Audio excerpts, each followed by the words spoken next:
Hey guys, welcome back to An Amber a Day. We've got an interesting topic today. I'm kind of excited to get into it. So, it's kind of going to be about prioritizing yourself, self care, how we do that, how we actually make it work.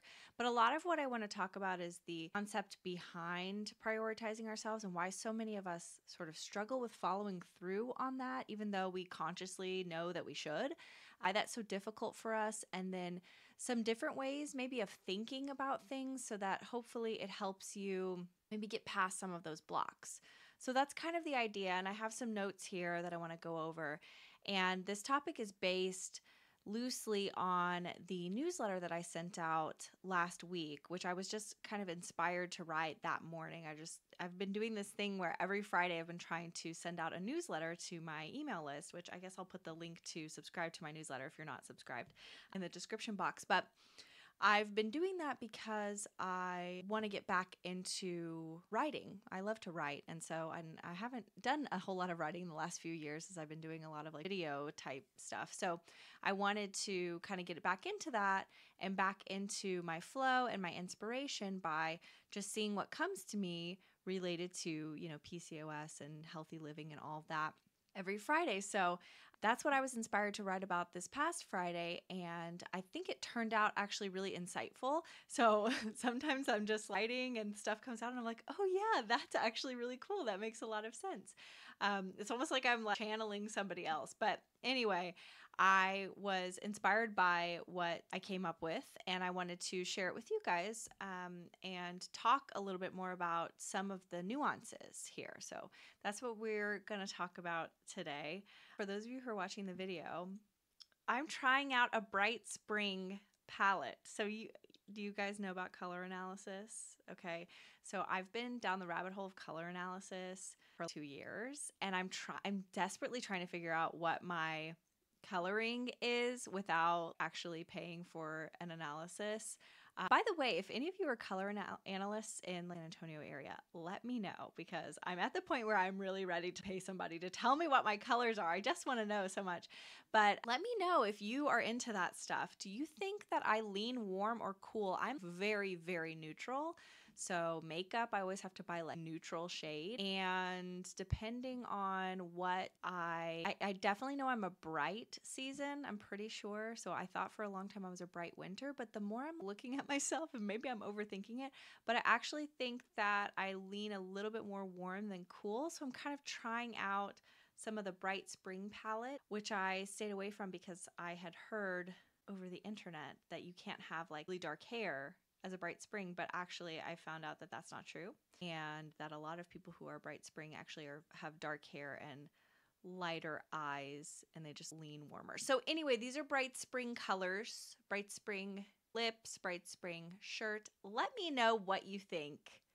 Does it work? Does it not work? Do you think I should veer more into coolness? I mean, let me know, because at this point I've seen so many hours of footage of myself that I couldn't tell you. I'm just I'm very used to seeing my own face, as you can imagine. I'm trying to think if there's anything else I need to update you guys on, but I don't think so. Oh yeah, one more thing. So you guys know, well, two more things actually. Okay, so you guys know Hannah, conscious nutritionist, right? Her and I run a lot of group programs together. Well, she just had a baby earlier this year, and so we kind of were like tentative on like gonna run any more group programs together, like at all, or this year, or what have you. I was sort of waiting to figure out like how she was going to feel, because you have a baby and sometimes things change, your priorities change, or you just don't have the same time that you thought you would. And anyway, I know how it goes. So I was kind of waiting on her to get her feet under her in motherhood and all that, and that takes time. But we've been talking, and we're planning to run another, it's PCOS Essentials Academy. We're planning to run another one, and likely it will begin mid-May of this year. So if you are interested in that, definitely sign up at that link to be on my newsletter list, and I will be sending out more details. It's a very, for a group program where you will be interacting with us weekly. Like, you will be there teaching the lessons.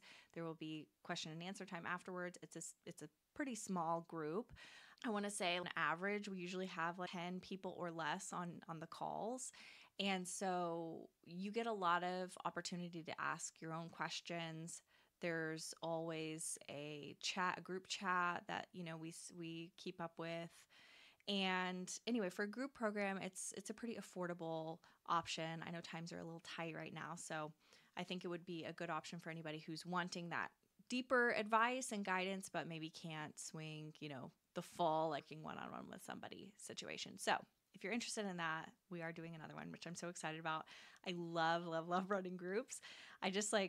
I like working one-on-one too, and I've done that for a long time, but there's something about running a group that's just really, there's a lot of energy that I get from the group, and it's just a lot of fun, like meet different people and hearing their stories and experiences. And for the people who participate, they always come away from it saying that they really value and appreciate the connections that they make in the group, because it's so nice just to feel like you're not alone. You hear all these other women and they've gone through what you've gone through, and it's like, oh, I thought that was just me. PCOS can be so isolating, as we discussed in the mental health podcast from a few weeks ago. Anyway, so that's that. The second update is just to piggyback on something that I said last week, which is that I was trying to see if there's this PCOS fitness kind of influencer person on the internet who I really like her content.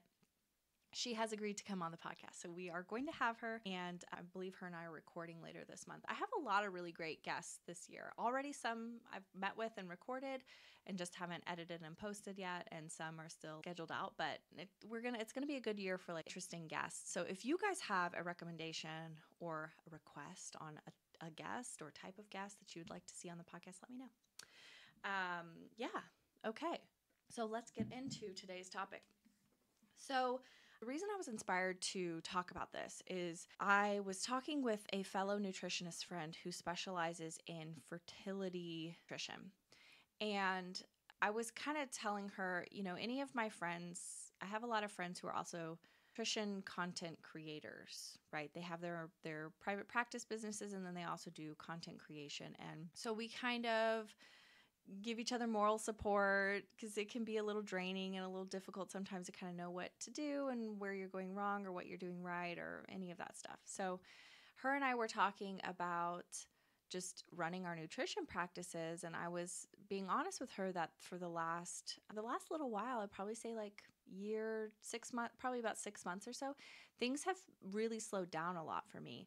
There was a period of time from probably 2020 to 2023 where I was insanely busy, and I had a waiting list. I had like a lot of people who really were interested in working with me, and the trickle of those like one clients has slowed down a lot in the last year. And I just noticed that like it seems like it's a little bit more of a grind than it used to be to try to find people to work with. And I was telling her that I think what's going on is that because the economy is so just in such a state right now, that a lot of people don't have the money to think about working with a nutritionist, because, it's like the concept of, if groceries are so expensive, why would I pay somebody to tell me what groceries I should buy when I already know I can't afford them? Like, number one, I can't afford the person to tell me. Number two, I couldn't afford what they would want me to buy. Can't afford organic, can't afford people, to even buy like fresh fruits and vegetables, all that kind of stuff, right?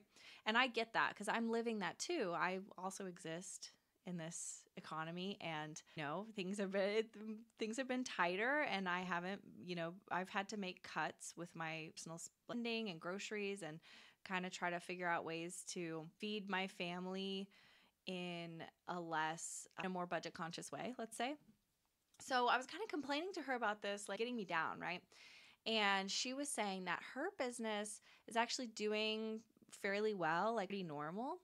And I got to thinking about it, and I realized that likely what's going on there is that her business, because it focuses primarily on fertility, it's less of what's seen as like luxury service. And my reasoning behind that is I remember when I was going through my fertility journey, and even though there were times when there wasn't a lot of money to go around, or, things were tight or whatever, I was willing to make sacrifices and try to figure out workarounds to make getting the things that I needed for fertility possible. So whether it was like treatment money or whether it was like or something that were going to help with egg quality or even, doing my diet and really, really prioritizing the food that I ate, it made a lot of financial sense to me to do that because I was taking care of not just my own health, but really I was taking care of my health for a purpose. And the purpose was to be able to have a child. And that was something that having a child is not something that we tend to kind of be able to put on hold for very long, right? If we know we want to have a kid, then there's a window of time where that's possible. And so we may be able to delay things or move things around a bit, but there does come a point in time where it's like, hey, I really want this and I've wanted this for a long time and I'm ready to do it, whether conditions are perfect or not. And they're almost never perfect anyway. But it's like a goal and it's to fulfill this dream or this thing that has been really important to you or this mutual dream that you have with, a partner. And so there's so much to it, right? There's so much connection to like our greater destiny as people and our purpose in life and all of that kind of stuff. And that's very attractive and worth, in our eyes, spending a lot of time, a lot of money on. And the other thing about it too is that, fertility in particular, it's cheaper in the long run to get pregnant naturally than even if you have to, you get some support like a nutritionist and supplements and eating, a certain quality of food. It's cheaper to do that than it is to pay for IVF. Trust me, I know. My baby's an IVF baby, and that was expensive. You know what I mean? It makes financial sense, I guess.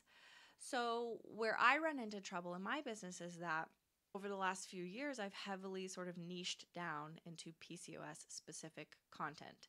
And I have made it a point to not over focus on fertility in my work because I know how frustrating that can be for people to feel like the only reason that PCOS matters is because of the ability to reproduce or not. I just don't like the concept to begin with. Like health has so much more to do with so many more things than just our ability to become mothers. I just think it's very, I don't know, it's the patriarchy talking, right? Like have more purpose in life than just reproducing. And so I try, even though I do a lot of fertility work, obviously, I try to stay away from talking too much about it because it alienates a lot of people who maybe never want to have kids or who are already done having kids or are not interested in that topic. It's not their area of focus. And so I've more chosen in my practice to focus on the health of a woman with PCOS as a singular person. Like, here's why PCOS matters for you right now. Here's how it matters for the rest of your life, for the aging process, for this and that. It's about you first and foremost, right? Not about someone else or your ability to create someone else or anything like that. So because of that, I think that this work is seen by a lot of people to be maybe not as important. And the thing I want to, I guess, get across in this podcast is that there's two different things going on. There's conscious thoughts and what we'll say, and then there's our behavior and what that says. And so our conscious thoughts are what we're saying is, I care about myself. I want to take care of myself. I know that in order to be healthy as I age or have a good quality of life, I need to take care of myself now, et cetera, et cetera. We say these things, right? But our lived experience, our actual actions, do they line up with that? For a lot of us, what happens is we can do that for a little while, but the littlest things will kind of throw us off track.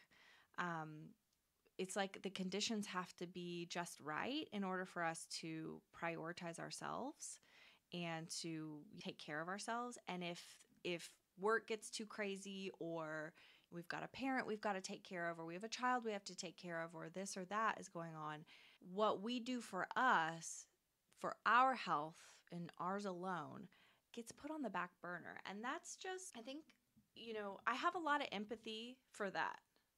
So I don't want you guys to take from this podcast, oh, Amber's saying we self-sabotage and our fault because we need to take care of ourselves. No, I recognize, because I live this myself, that it's very difficult. It's one thing to say, oh yeah, put your oxygen mask on first before you help other people. Blah, blah, blah. You guys know how everybody's always saying that.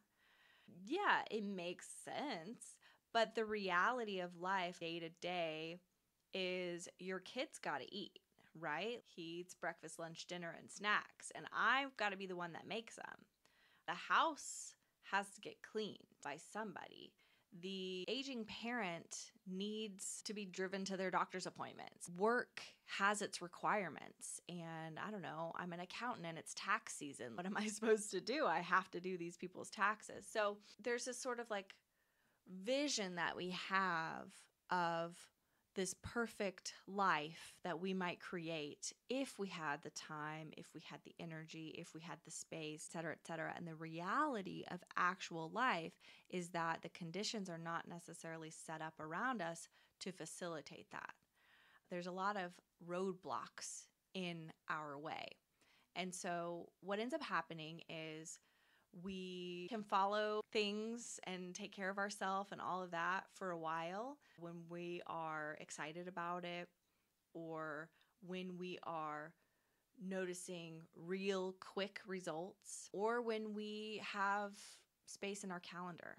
This is a good example, is that I work with a lot of teachers, but I typically work with teachers over the summer or Christmas break because they put off doing things for themselves or starting a nutrition journey or anything until they know they're going to have the summer off, because then they can focus on it. And I think that is where the problems start, is when we start looking at time and taking care of ourselves as if it's something that we need to have space to focus on.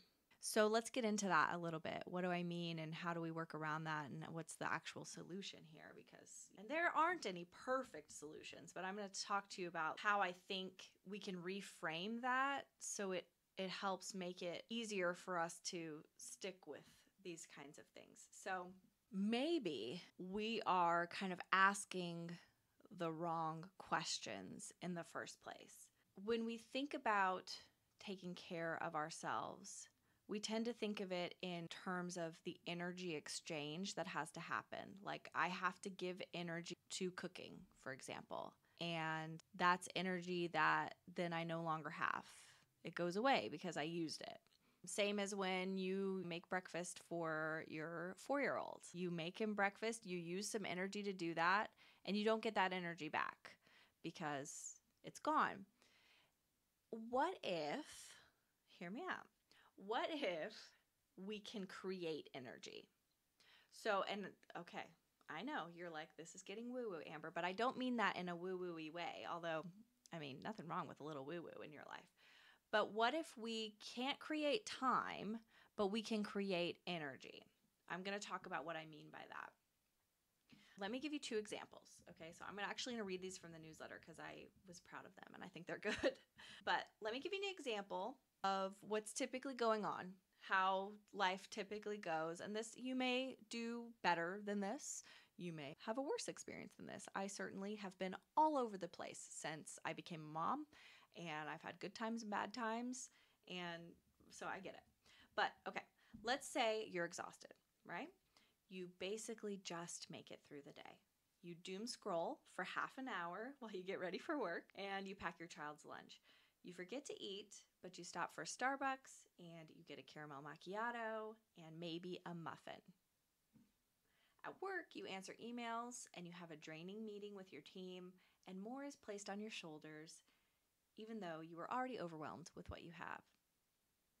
Real, right? By 11 a.m., you're starting to get shaky, you're starting to get hangry, so you grab a snack from the office common room or your desk drawer, and you start thinking about what are you going to go eat for lunch. You forgot to pack one, of course, because you were in a hurry, so you head out to grab some fast food, and you eat in blissful peace while scrolling TikTok in your car. Again, relatable. Who doesn't love a moment of blissful peace in the car, eating some French fries and watching TikToks? Back at work, you're very sleepy around 2 p.m. Your eyes start to struggle to focus, and so you grab another coffee to push through. On your way home, you're feeling drained again. You plan to cook a meal, but when you get home, your living room's a mess. Your kids all need something from you, and your husband is asking about dinner. You're starving and exhausted, and you're longing for your bed, so you tell yourself you're going to cook tomorrow. You send your husband out to pick up takeout, and you go lay in front of the TV. Forget about exercising. That wasn't even on the docket for today. After your kids go to bed, you end up staying up till 1 a.m. on your phone because it's your only real me time. Very relatable. So that is a typical day for a lot of us, right? Right? Is it just me? I think a lot of us have been stuck in that pattern before. And it's the kind of tiredness that makes you more tired. You know what I mean? And part of that comes just purely from staying up super late to have your me time. And I want to be clear that doing all of those things are appropriate reactions to the constraints placed upon you. Because the reality is that the world that we live in right now is not set up to accommodate all of us getting to do everything that we need to do in 24 hours. It's just not. Like, there's too much required of us from work. There's too much commuting. If you live in the United States, it cuts hours out of your day. There's too many responsibilities and requirements with maintaining a home, while also many of us have both people work. And even if the other doesn't, they're usually taking care of kids. So there's just too much to do for any one person, even any two people, even if you have support. So it's a lot, and it makes total sense that you would, what do they call it? There's a phrase for it when you end up, it's like revenge. Is it like revenge sleep deprivation? If you guys know what I'm talking about, let me know. But it's like revenge time, that you end up feeling really entitled to that time after all the tasks that needed to get done are done, and you want to make the most of it. You end up staying up too late because you feel you deserve that time, and you end up kind of stealing energy and time from yourself the next day. So that's a typical day, right? Well, let's talk about an alternative example. And this is where we get into creating energy and ways that can happen. So here's an alternative example. Let's say you're exhausted. You stayed up until 1 a.m. on your phone last night. Oops. And because it was your only me time. So we're starting out imagining that other day was yesterday, and now this is today. So we're feeding, it's not like we've been doing things so perfect, and here we're having an energetic day. No, we're piggybacking off of a day like we just talked about. So you stayed up until 1 a.m. It was your only me time, but today you decide to get right out of bed. Force it. Force yourself to get out of bed. You open your curtains and you let in some natural light, and you head to the kitchen and make a matcha latte with collagen. It's relaxing. While your water's boiling, you start packing lunches, which you forgot to do last night, right? There's nothing left over for you, so you're going to have to grab something, but you jot down a few things you need from the store to prep, and you throw a protein shake and an RX bar in your bag. And I'm talking about those little pre-made protein shakes like Evolve, or I think Orgain has some, the ones that are already made. If you keep a supply of those in your fridge, then you'll always have an emergency source of nutrition. Same thing with different bars. RX bars are some of my favorite, but whatever you've got, Kind bars, it's a better option than a lot of things, right? After you get to work, you're tired from lack of sleep, but you're still fairly energized from the matcha, because matcha has a slow caffeine release, so it lasts you longer. So you get your most important work done first to capitalize on that energy. You set a timer on your phone, and you get up to stretch, walk around, and drink a little water once per hour. I'm talking 2 minutes, walking around, stretching, grabbing some water. At lunchtime, you head to the grocery store. You pick up one of their pre-made salads for lunch, and while you're there, you also grab a few of their pre-made meals. So if you live in South Texas, H-E-B has some really good pre-made meals. A lot of grocery stores will do that. They have like these little meals where either the ones that I like from H-E-B they're not cooked yet, but you put them in the oven for a little bit, and then they cook, and they're really good, and they're already, they already did all the hard work for you. But there are also some that work in the microwave. There's some that are already like pre-cooked and you could eat cold. They usually have a lot of options if you go to the deli counter area of your local grocery store. Those are really, really nice to have on hand for emergencies and stuff like that. Okay, so you get a pre-made salad. You could also, theoretically, let's say, go to Chick-fil-A and get one of their salads, or get some grilled nuggets and a fruit cup side and like a small fry or something. There are other options besides having to eat a salad. Doesn't always have to be a salad, but anyway, you get the point. Okay, so you stock up on some of your favorite snacks, like some Chomps sticks. Those are great to have. Evolve protein shakes, RX bars, Kind bars. You grab some ingredients for a quick dinner. You eat your salad in the car while you listen to an interesting podcast. Maybe it's Resolved Mysteries, Celebrity Memoir Book Club. What's one of my guilty pleasure podcast is Fluently Forward. It's not for everyone. Maybe it's an Amber a day, huh? Maybe that's what you're doing.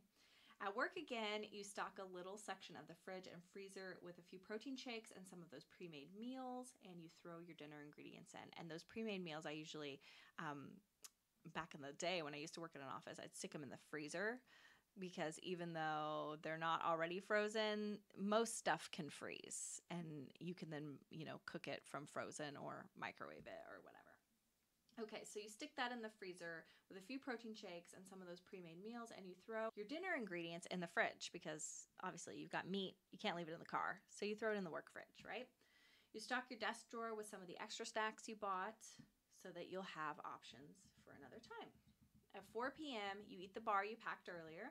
After work, you head straight to the gym or the park, and you work out or walk for 45 minutes.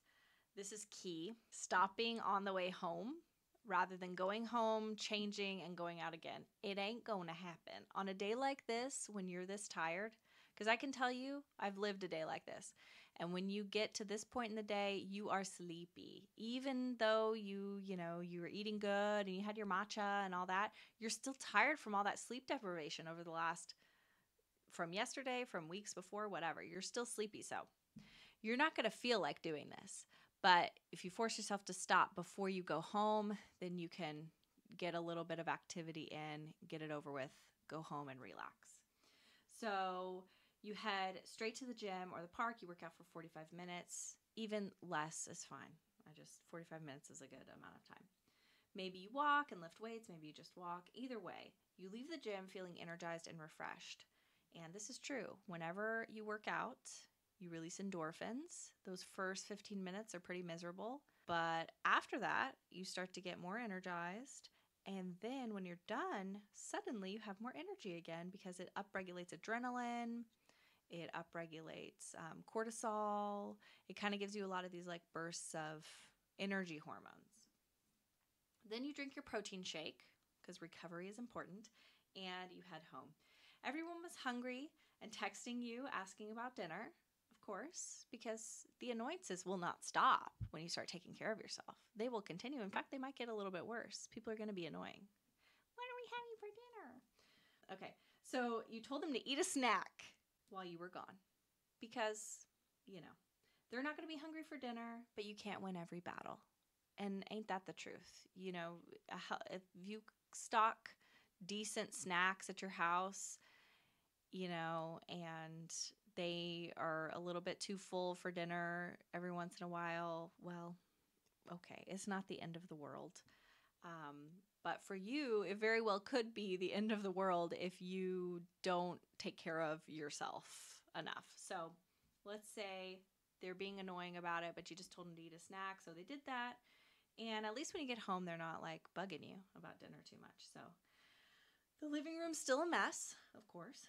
But you're still feeling good from your workout, so you ignore it for now. You put some barbecue sauce on some chicken thighs that you bought, and you put them in the oven. You roast some broccoli with them and cook some brown rice. That's a favorite meal of mine. Get some of those boneless, skinless chicken thighs and throw them on a sheet pan. Put some sauce on top. Again with H-E-B, okay? But they carry this brand called Fisher and Wiser, I think. They have all these gourmet different types of sauces. Like I've had a blackberry chipotle and teriyaki, whatever, and really fancy barbecue sauces, bourbon sauces, whatever. Get one of those. Get regular barbecue sauce. I don't care. Barbecue sauce is great. Who doesn't love barbecue sauce? Sweet Baby Ray's, you know what I'm saying? But put some barbecue sauce on it. Throw those in the oven at like 375 for 20-25 minutes. Just Google how long to cook chicken thighs at 375 and it'll tell you. I do that all the time. I'm just like, okay, I have chicken breasts or I have chicken thighs. Like, how long does it take to cook those? And if you have yourself a little meat thermometer, especially a digital one, those are really helpful. So then about 20 minutes in, if you're scared of chicken, you can just like poke it into the chicken, make sure it's the right temperature. But boneless, skinless stuff cooks really fast, and it cooks pretty evenly because there's no bone in there. Anyway, that's off topic, but throw some barbecue sauce on there, and then in another sheet pan, I'll throw some frozen broccoli or fresh broccoli, whatever you have, and I'll drizzle some olive oil on the top. I use like a nature's seasoning, like a seasoning blend all over everything. Throw that in the oven with the chicken thighs, and by the time the chicken thighs are done, they're relatively roasted. You know, you could, like, if they're not quite as crispy as you like, you can take the chicken out and then turn the broiler on and throw those under the broiler and give it like another 5 minutes and they'll get crispier. But anyway, I usually just eat them as they are. And that's a decent meal. Like, that's good. Anyway, oh yeah, and brown rice. You can cook that on the stovetop. Anyway, you make sure to make enough for lunch and for dinner tomorrow as well. So back when you were at the store, you bought the big pack of chicken thighs. You didn't get the 4-pack. You got the one that's like this big, like 2 feet long. It's like 16 chicken thighs or whatever. You make extra.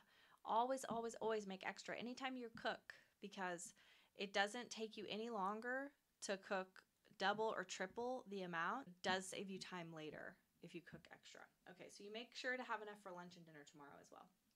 You drink a protein shake after your workout, so you're not super hungry right now, but you make sure that you eat your veggies and your protein and some of your rice. Send it back, and everybody eats. You pack up your lunch for tomorrow because you are giving tomorrow you a break. So you pack up your lunch for tomorrow. Since you have to put the dinner away anyway, you might as well throw some of it in a Tupperware container for tomorrow. And you leave the rest for dinner tomorrow night.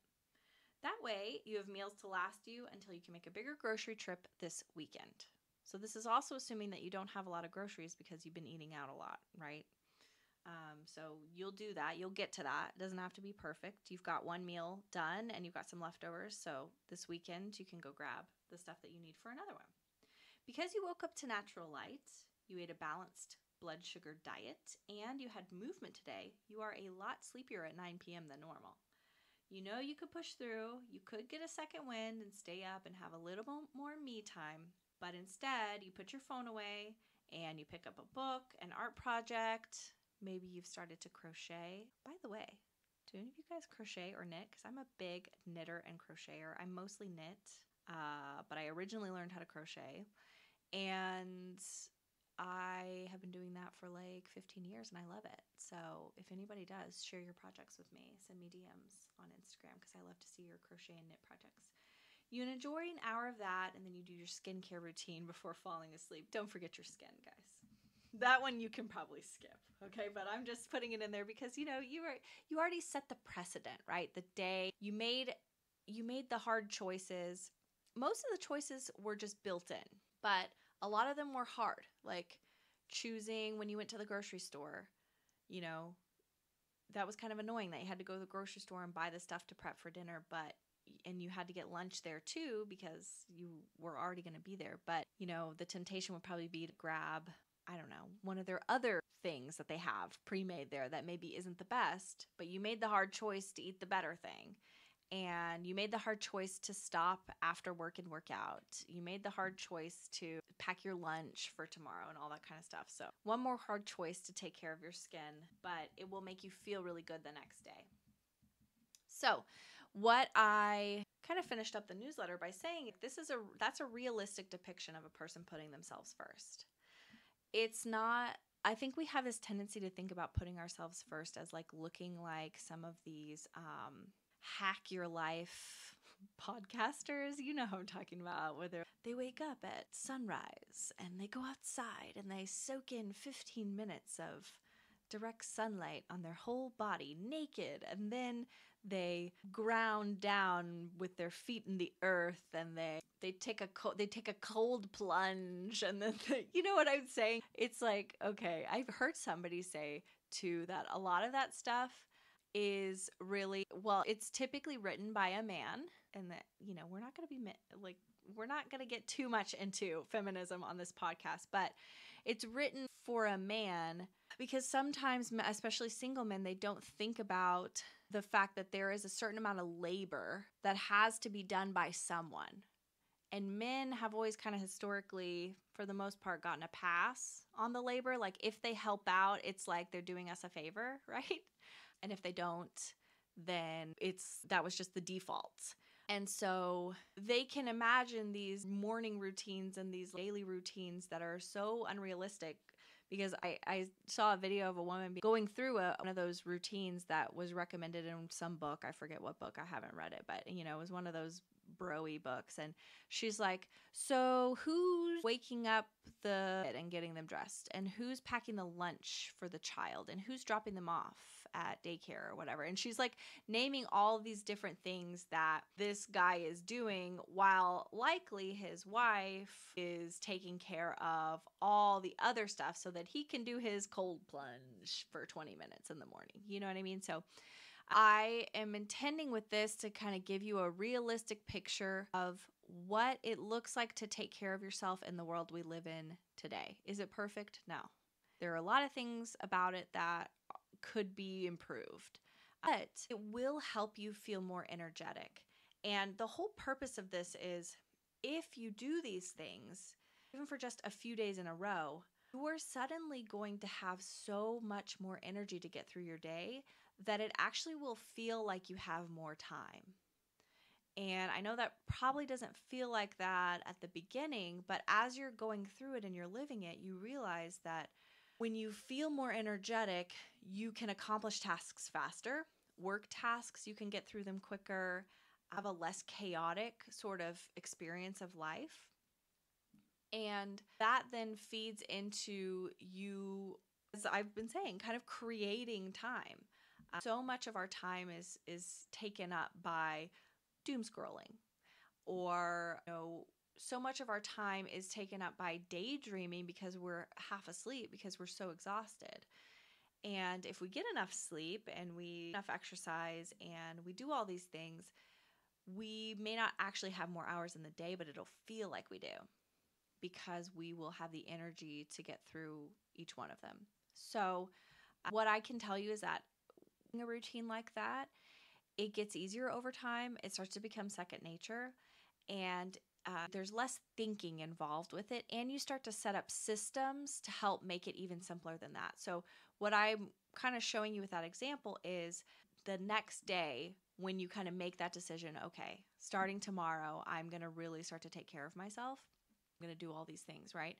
That's a habit stacked day where we've got things leading into other things, which is always key. Like, when they say like sit down between tasks, the concept of that is because the energy to sit down, like your energy is like, oh, I'm tired. Like, I'm gonna sit down here, and it's hard to get up. I tell people with ADHD this a lot, like sit down between your tasks, like done. Anyway, that's an example of what that first day looks like. The second day would have already prepped your lunch, so you don't have to worry about that in the morning. So there's a little extra time you have the next morning. You can maybe you can choose to use that how you want. You can that extra time, and if you have a flexible job, you can leave for work a little bit earlier and leave for the day a little bit earlier, so that you can get your exercise in earlier and you can have more space in your evening, right? Or if that's not the case, if you can't do that, you can take that extra 20 minutes and you can, you can like scroll on TikTok if you want to, or have some me time in the morning, or you can start working out in the morning instead. doing half of your workout in the morning. Maybe you do your weights at home in the morning and then you do your cardio after, or vice versa. So there's these little things that can build on other things as you free up spaces of time and become more efficient. Maybe that's what I should call this podcast, like to use time more efficiently for your routines. But yeah, so you would have already prepped lunch. You could also spend that time prepping yourself a more, nutritious breakfast if you're the type of person that really likes breakfast and you want to have, a more interesting breakfast than just a protein shake and an RX bar. I mean, personally, I'm not a big breakfast really during the week. I just have a matcha for my breakfast. And if I'm still hungry, like, so I'll have some fruit or I'll have, a bar or whatever. And then I make up for that nutrition later in the day because I'm a big lunch and dinner fan. But people love breakfast, right? And they would love to be able to have something, like little egg cups or things like that. And so if you end up having that extra time where you can make something like that, you can make extras there. And then you have that for breakfast tomorrow. And then you still have that 20 minutes back for you to, do something else. And so, yeah, this stuff kind of builds on itself and your life starts to become a lot more efficient and to make a lot more sense, and you feel a lot less like a chicken with your head cut off, And then of course things come up, right? Like, not always going to get the chance to stop by the gym right after work because, I don't know, maybe your kid has like a soccer game you have to go to, or you need to go pick up your mom from doctor appointment. I don't know, whatever. There might be things going on, and that's fine too. Because if you've built the routine, or at least that is what you have, that routine memorized, you can either fall right back into it the next day, or you can start adjusting your life to where you exercise at a different time. Speaking of exercise, probably the best times to do that would be right before work, not at the crack of dawn if you can help it. Like sleep, guys. Sleep is so important. But before work is a good time. And then right after work is probably the best time for people who work full time. If you don't, or if you work from home and you have the chance to, working out at your lunch break is probably like even more ideal. If you don't work at all, or you have a completely flexible schedule, about 10 a.m. is probably the ideal time, in case you were wondering. Now, personally, I don't work out at 10 a.m. because I dance, and that's my workout right now. I guess I do see my trainer at like 10 on Thursdays, but their workouts all happen in the evenings. And so I've had to adjust my routine and my schedule to accommodate the consequences of that, because there are consequences to it. If you guys are curious, I can talk about it another time. But anyway, make sure that we close up on the right note here. Okay. So this is really key. Why are we doing all this? Why is it even important in the first place? We have to think about taking care of ourselves from the perspective of the investment that it makes in not just ourselves, but in the entire rest of our life and all of our relationships. So people might hear talking about this and say like, well, that's a nice idea. It sounds great. But in actuality, like, still probably not going to be able to do it because this, and that. And, I'm just probably not going to do it because too hard, it's too much, and takes away. I think a lot of us are nervous about doing something like stopping after work and working out and bumping dinner back an hour, because it takes away from time, precious time with our family and our loved ones and all of that. And so it's easy to kind of be like, no, I don't want to do that today because, or my kids need dinner at 6 and I have to be home in order to feed them at 6 and that. So I want to remind you of, aside from the old cliche about putting your mask on and all of that, is remember that when you invest in yourself, you are investing in other people. Think about the difference in energy level between the first example and the second example. The first woman is just dragging, trying to get to her bed at night, right? And a lot of her feelings and emotions are very interior. She's in her head. She's like thinking. She's either daydreaming, or she's zoned out on her phone, or she's tired and she's like saying, or, she's just not fully present because she's so exhausted. She doesn't feel good. Her blood sugar is probably all over the place too. So is that woman really giving more of herself to her family? She might be giving them more time. There's quantity time and quality time, right? And at the end of the day, like, people are going to remember the quality time spent together, not so much the quantity of time. So let's say that woman does, start taking care of herself and do like this day. Think about how much more energetic she's going to be and what a better mood she's going to be. People who are not taking care of themselves tend to be more negative. They tend to be more bogged down. They tend to be more, that tiredness makes it hard for you to see the positives and have gratitude and all of those things. But a person who is taking care of themselves can see the bigger picture easier, less irritable and angry, is overall just more positive and happy.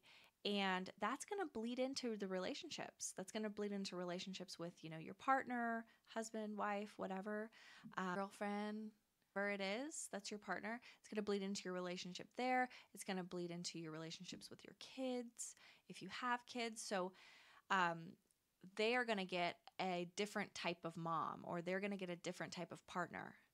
And I can guarantee you that most partners are going to prefer happier version of their partner, even if they get slightly less time with them, because then you can really enjoy that you have together. Can lead into another conversation about partners who sabotage you. If you've experienced that, let me know. I've been thinking about doing a podcast about that. But for that, taking care of yourself is really not just about you at the end of the day. It should have you at the forefront. Positive side effect of it is that it ends up being care for everyone around you at the same time. So today we talked about prioritizing our self-care. We discussed the difference between a day where we're not taking care of ourselves and a day where we begin to those hard choices that end up realistically serving us. And we discussed the importance of that and how that bleeds into the rest of our life and improves our mood and our relationships and all of those things. So hopefully it was enlightening to you, or it at least inspired you to wake up tomorrow and do, something hard. And it's a worthwhile cause. Really, you are a worthwhile cause. Something about the way that a lot of us up and are conditioned to where we really just don't think that it's easy or right or wild to put ourselves in first place. There can be there's usually a lot of conditioning around that. And trust me, I know. For me, actually ends up being the best thing for everybody, not just you, when you take care of you. So if you guys have ideas that I didn't cover or things you'd love to add, I'd love to hear from you. Let me know. And get to go to the description box below, sign up for those newsletters so that you can hear, first of all, so you can get my Friday newsletter, but also so you can hear about the group programs if you're interested in that, and just stay up to date with things that I've got going on. And I will see you next week for another episode. Have a good day.